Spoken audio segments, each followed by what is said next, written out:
many persons on our behalf for the favor bestowed on us through the prayers of many. So he's saying that we reached the point almost of death. And he said effectively that we had this, and there was a lesson to be learned, so that we'd learn not to trust in ourselves, but in the God who raises us from the dead. It's interesting how the book of Job begins, and it says, Job, there was a person in this world, it describes him. He said that there was a man who in the land of Uz, whose name was Job, and that man was blameless and upright, one who feared God and turned away from evil. That's the first verse of Job. Go to the last part of Job, chapter 42, verse 6. And Job himself says, I despise myself and repent in dust and ashes. What on earth was that about? Starts off, he's blameless, then he repents. How can that be? And the answer, I think, is that there was a process that he went through. And you have to be very careful about this self-satisfied, smug complacency. If you take and you have a glass of water and it seems to be pure and clear, but if you shake up the glass, if there's any sediment in there, what's going to happen? It'll get all suddenly opaque, and you'll see that in there. God shook up Job's life to reveal something that he didn't see. God will shake up your life and my life to reveal stuff, and when we see that, we repent. And so that very process then can actually cause us to do that. As Paul says, he was on the brink of death.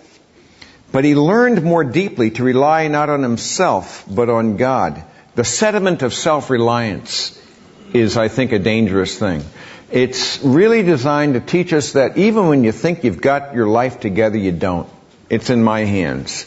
Never rely on your own power, but rely on my power. And I'll reveal these things to you. I'll shake up your life from time to time to show that you may have to have a deeper reliance on me. I think it's very important. It reveals things and exposes things.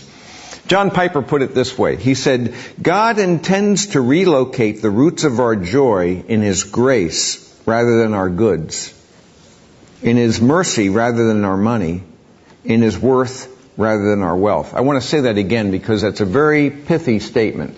And I think that the process of pain can again shake up our lives and cause us to relocate the source of our joy where it should have been all along. It should be rooted in His grace, not in our goods.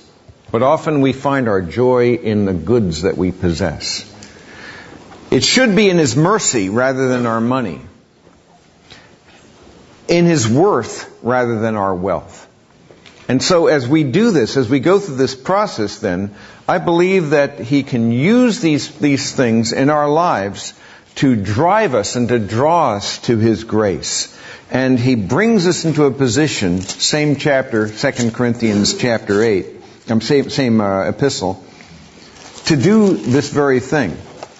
Where even in tough times, there's an example of people who have been able, because of the grace of God, to do something they could not otherwise have done.